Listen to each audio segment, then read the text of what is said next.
முடியும் உடல்ல. ஆமா. இப்ப இருதயமும் வலிக்குது, இந்த இடத்துல வலிச்சாலும் அங்க தெரியுது. ஆமா தெரியுது. அந்த இது வந்து நரம்பு மண்டலம் பாதிக்கப்படலாம் அல்லது அகச்சுரப்பி பாதிக்கப்படலாம் அந்த வலியால. இந்த இடத்துல வந்து இப்போ ஒரு தாட் அல்லது டென்ஷன் அப்படின்னு வரும்போது இது வந்து அகச்சுரப்பிகளுக்கும் அகச்சுரப்புகளையும் பாதிக்குமா? ஆமா, முக்கியமா நீங்க ஆதி காலத்து மனிதனை பத்தி பார்த்தீர்கள் என்றால் அவனுக்கு ஒரு சிக்கலான சூழ்நிலை. அதாவது ஒரு காட்டில் நடந்து போயிட்டே இருக்கான், ஒரு புலியை பார்க்கிறான். அந்த பார்த்த உடனே அவனுடைய ஆபத்து அவனுக்கு தெரிகின்றது. அது ஒரு சிக்கலான சூழ்நிலைன்னு தெரிந்து கொள்கின்றான் பார்த்த உடனே. ஏன்னா முன் அனுபவம், அவனுடைய இனத்தினுடைய முன் அனுபவம் இவற்றை வைத்துக் கொண்டு அதை பார்த்த உடனே ஒரு நடவடிக்கை எடுக்க வேண்டும் என்று அவனுக்கு தெரிகின்றது. ரெண்டு நடவடிக்கை எடுக்கலாம். ஒன்னு, ரொம்ப தைரியமானவனாக இருந்தால் அந்த புலியோடு சென்று போராடி அதை கொல்லலாம், இல்லாட்டி அதிலிருந்து தப்பித்து ஓடலாம். இந்த ரெண்டு தான் பண்ண முடியும். ஆமா, அப்படின்னு வரும்போது அவனுக்கு சாதாரணமான உடல் இயக்கங்கள் பயன்படுவதில்லை. ஓடும் பொழுது சக்தி அதிகமாக தேவைப்படுகின்றது, ஆக்சிஜன் அதிகமாக தேவைப்படுகின்றது. இதுக்கு உடம்பை தயார் செய்வது அகச்சுரப்பி மண்டலம். அவனுடைய அந்த இயக்கத்திற்கும் ஓடினாலும் அல்லது ஃபைட் பண்ணாலும் அட்ரினல் சுரப்பு, இந்த மாதிரி பல சுரப்புகள் வரும்பொழுது ரத்தத்தில் சர்க்கரை அதிகமாகிறது, ரத்த அழுத்தம் அதிகமாகின்றது, மூச்சை வேகமாக இழுத்து விடுகிறான், ஆனால் ஓட முடிகின்றது அல்லது சண்டை போட முடிகின்றது. இது அவனுக்கு கட்டாய தேவை. இன்றைக்கு சூழ்நிலையில் அது தேவையில்லாமல் ஆகிவிட்டது. ஃபைட் ஆர் ஃபிளைட் இரண்டையுமே நாம் செய்ய முடிவதில்லை பல நேரங்களில். ஒரு எடுத்துக்காட்டாக சொல்லுகிறேன்.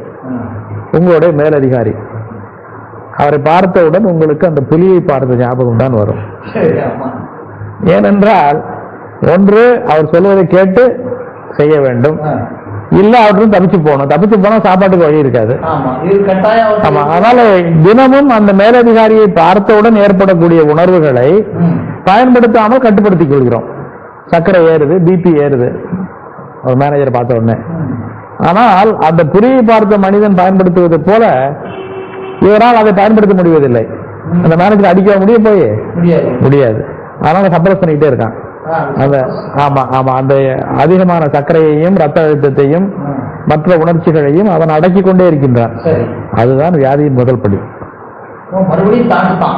ஆமா, அந்த தாட்டம், அந்த ஆமா எண்ணங்கள், அந்த பார்வை, அந்த சிச்சுவேஷன், நிகழ்வுகள் எல்லாமே வச்சுக்கணும்.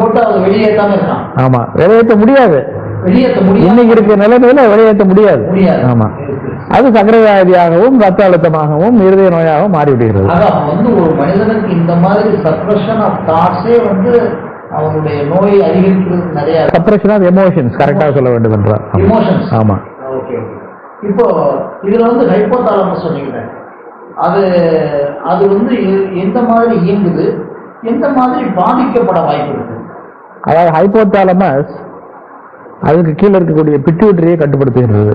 முன் பிட்யூட்டரி, பின் பிட்யூட்டரி என்ற இரண்டு பிட்யூட்டரிகளையும் அது தன்னுடைய சுரப்பால். ஆமா, ஹைப்போதாலமஸ் மேல இருக்கு, பீனியல் அதுக்கும் மேல இருக்கு, ஹைப்போதாலமஸுக்கு மேல. பிட்யூட்டரி முன்னாடி, நடுவுல, பின்னாடி மூன்று இதாக பிரிவாக அமைக்கப்பட்டிருக்கின்றது. ஆமா, முன் பிட்யூட்டரி, ஆன்டீரியர் பிட்யூட்டரி. ஆமா, இந்த ஹைப்போதாலமஸ் என்ன பண்ணுதுன்னா இந்த பிட்யூட்டரியினுடைய சுரப்புகளை எல்லாம் கட்டுப்படுத்துகின்றது.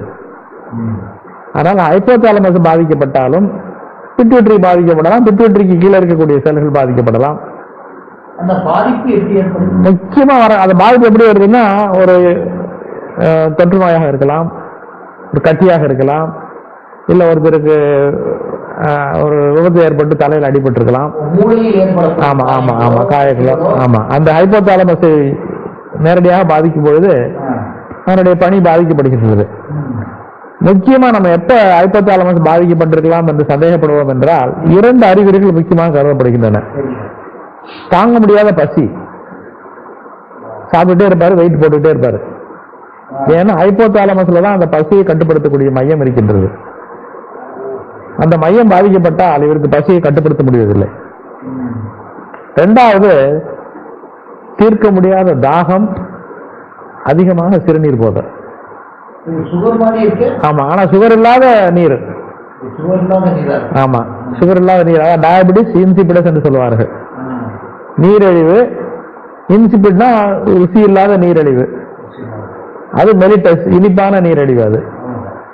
அதுவும் ரெண்டு அறிகுறியும் இருந்தா ஹைபோதாலமஸ் பாதிக்கப்பட்டிருக்கலாம் என்ற ஐயம் ஏற்படுகின்றது. பாதிக்கப்பட்டால் அவருடைய பணிகளோ செயலோ எல்லாமே பாதிக்கப்படுகிறது. இந்த சாப்பாடு பாதிக்கப்படுகிறது, தண்ணீர் குடிப்பது பாதிக்கப்படுகின்றது, மற்ற செயல்பாடுகள் பாதிக்காது. மற்ற செயல்பாடு எப்படின்னா எமோஷன்ஸ் வேணா பாதிக்கப்படலாம். அது ரொம்ப ரேரு, அது மாதிரி வராது, ஈஸியாக வர்றது இல்லை. இந்த முன்பிட்யூட்டரி அதுலயும் வரக்கூடிய சுரப்புகள் பாதிக்கப்படும் போது ஒன்று கூட பணி செய்யலாம். கட்டிகள்லாம் இருந்தா ஹிப்போதாலமஸ்லயும் மற்ற பிட்யூட்டரி சுரப்பிகள்லையும் பாதிக்கப்படும் போது இந்த கீழே இருக்கக்கூடிய சுரப்பிகளையும் பாதிக்கப்படும்.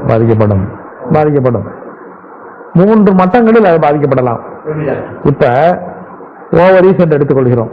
அதாவது முட்டையகங்கள், பெண்ணுக்கு இருக்கக்கூடிய முட்டையகம், அது நேரடியாக பாதிக்கப்படலாம்.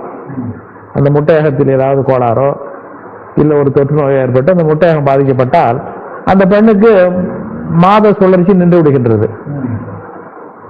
இரண்டாவது பிட்யூட்டரி பாதிக்கப்படலாம். பிட்யூட்டரி பாதிக்கப்பட்டாலும் அந்த மாத சுழற்சி நின்று விடுகின்றது. ஹைபோதாலமஸ் பாதிக்கப்படலாம். ஹைபோதாலமஸ் பாதிக்கப்பட்டாலும் அந்த மாத சுழற்சி நின்று விடுகின்றது. நோயாளி வரக்கூடிய அறிகுறி எனக்கு 6 மாதமாக தீட்டு வரவில்லை என்று வருவார். ஆனால் அது ஓவரி பாதிக்கப்பட்டிருக்கின்றதா, பிட்யூட்டரி பாதிக்கப்பட்டிருக்கின்றதா, ஹைபோதாலமஸ் பாதிக்கப்பட்டிருக்கின்றதா என்று கண்டுபிடிப்பது நம்ம கையில் இருக்கு. கிட்னி அதுல வராது. கிட்னி அகச்சுரப்புல வர்றதில்லை. இப்போ இதுலயே முக்கியமா இந்த பிட்யூட்டரியை பற்றி நம்ம பேசும்போது பினியல் சுரப்பியா? ஆமா. அந்த பினியல் சுரப்பி இப்ப என்ன சொல்றாங்கன்னா அது ஒரு பெரிய 3வது கண், ஞானக்கண் மாதிரி சொல்றாங்களா? அதுக்கு என்ன வாட்டிட்டு?